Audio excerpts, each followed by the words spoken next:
श्रोतेहो नमस्कार। कुंडली गुणमिलन यातला एक महत्त्वाचा घटक आपल्याला आज अभ्यासाला घ्यायचा आहे। आपण मागच्या व्हिडिओमध्ये अष्टकूटाचा विचार केला।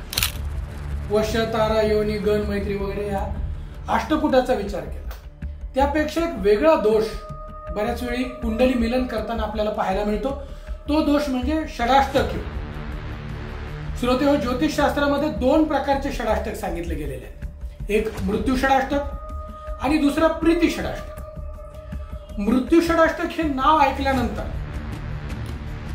मुला मुलींचे आई वडील जे कुंडली दाखवायला आलेले असतात त्यांना घाबरून जातात, त्यांना काहीतरी अनइझी वाटतं की मृत्यू षडाष्टक काय प्रकारे। ज्योतिषी सांगून जातात हे जुळत नाही, मृत्यू षडाष्टक आहे।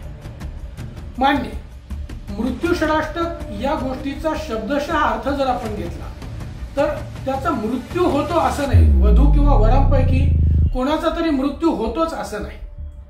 मात्र त्यांचे वैचारिक वादविवाद, वैचारिक मतभेद हा देखील एक प्रकारचा त्या वैवाहिक जीवनाचा मृत्यू आहे असं मी म्हणेन।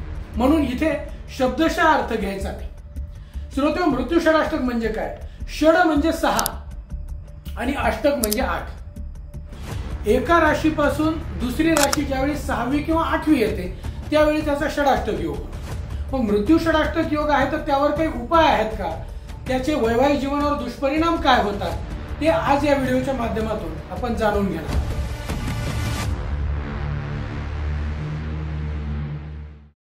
आपण पहिल्यांदा मृत्यू षडाष्टकाबद्दल माहिती घेऊ। कोणत्या कोणत्या राशीचे मृत्यू षडाष्टक होतात त्याबद्दल माहिती घेऊ। श्रोतेहो, मेष आणि कन्या या राशीचं मृत्यू षडाष्टक आहे।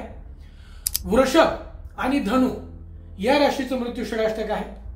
मिथुन आणि वृश्चिक या राशीचं मृत्यू षडाष्टक आहे। कर्क आणि कुंभ ही राशी मृत्यू षडाष्टकात येतात। सिंह आणि मकर, तूळ आणि मीन या राशी मृत्यू षडाष्टक। मृत्यू षडाष्टक जर असेल तर शक्यतो विवाह वर्ज करावा, टाळावा। या बाबतीत मी सुद्धा माझं मत व्यक्त करतो की मी शक्यतो मृत्यू षडाष्टक योगामध्ये रिस्क घेत नाही।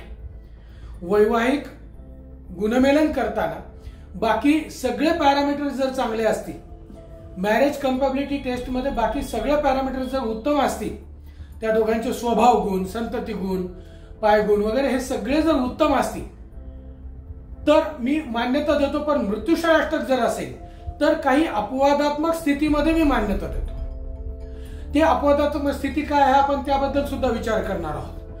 अगोदर प्रीती षडाष्टकाचा विचार करू। तर प्रीती षडाष्टकामध्ये शब्दशः अर्थ जर आपण घेतला तर प्रीती म्हणजे प्रेम। म्हणून प्रीती षडाष्टक अगदीच वर्ज्य नाही। प्रीती षडाष्टक असताना विवाह करणे वर्ज्य नाही। मग हे प्रीती षडाष्टक कोणते कोणते? तर मेष आणि वृश्चिक राशीचं प्रीती षडाष्टक आहे। वृषभ आणि तूळ राशीचं प्रीती षडाष्टक आहे। मिथुन मकर, कर्क धनु, सिंह मीन आणि कन्या कुंभ या राशींचे प्रीती षडाष्टक आहे।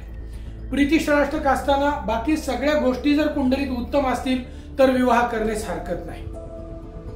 पुन्हा आपण मृत्यू षडाष्टकाकडे येऊ।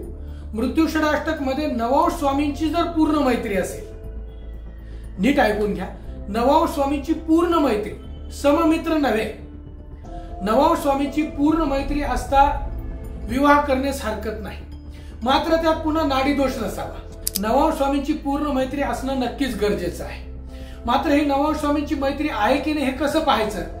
तर अभिनव विवाह मेलन कोष्टक म्हणून पंचांगामध्ये पान नंबर 15 वर दिलेलं आहे, दाते पंचांगामध्ये किंवा इतर पंचांगामध्ये आपल्याला हे कोष्टक मिळतील। त्याची एक सारणी असते, त्यामध्ये फुलीचं चिन्ह नसेल तर ती नवांश स्वामींची पूर्ण मैत्री। अपवादात्मक स्थितीमध्ये ज्यावेळी आपण हा मृत्यू षडाष्टक असताना देखील विवाह करतो त्यावेळी धर्मशास्त्रामध्ये काही उपाय सांगितलेले आहेत की महादेवाला दोन्ही उभय पक्षी म्हणजे वधू आणि वर यांच्या दोन्ही पक्षामध्ये लघुरुद्राभिषेक करावा। त्यामध्ये गाईचं दूध, उसाचा रस, मध आणि दर्भाचं पाणी हे द्रव्य वापरून तो अभिषेक केल्यास या स्थितीचा दोष लागत नाही। दुसरा उपाय असा आहे की दोन्हीकडे म्हणजे वर पक्ष आणि वधू पक्ष यांच्याकडे विनायक शांती करून घ्यावी। म्हणजे गणपतीस अथर्वशीर्ष अभिषेक, त्याला अष्टौ ब्राह्मणां सम्यक ग्राहित्वा 8 ब्राह्मण बोलावून सहस्रावर्तन अभिषेक करावा असाही उपाय सांगितलेला आहे। तर हे छोटे छोटे उपाय आहेत, हे आपण जरूर करू शकता। मंडळी, मृत्यूषराष्टक योगामध्ये अनेक अफवा पसरवल्या जातात. मृत्यूषराष्टक योग असताना त्या वधूवरांचा मृत्यू होतो वगैरे असं नाही. कुणाचा मृत्यू हा त्या कुंडलीत एकत्र येण्यामुळे लिहिलेला नसतो. त्याचा आयुर्दाय पाहावा लागतो. मी जसं सांगितलं की एक 10 नंबरचा नियम आहे. कुंडली मिलन करताना 18 पेक्षा जास्त गुण असले तरी दोघांचे लग्नेश, पंचमेश, सप्तमेश आणि भाग्येश हे शुभयोगात असणं गरजेचं आहे. ते शुभयोगात असतील तर कुणाच्या केसालाही धक्का लागणार नाही, कारण आयुर्दाय महत्वाचा असतो. कोणी अर्ध्यावर तर सोडून जाणार नाही ना, याची काळजी आपण कुंडली मिलन करताना, गुणमिलन करताना नक्कीच पाहतो.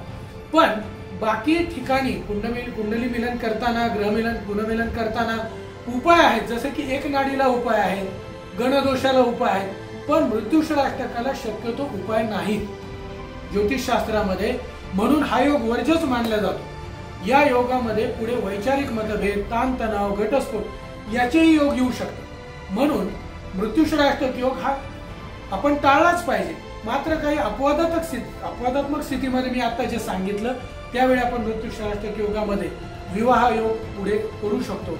मात्र यामध्ये चांगल्या विद्वान ज्योतिषाकडून आपण ही माहिती घेणं गरजेची आहे. श्रोते हो, हा व्हिडिओ आपल्याला कसा वाटला याबद्दल कमेंट बॉक्समध्ये आपला अभिप्राय जरूर नोंदवा. आपण जर चॅनलला नवीन असाल, सबस्क्राईब केलं नसेल तर चॅनलला सबस्क्राईब जरूर करा. धन्यवाद.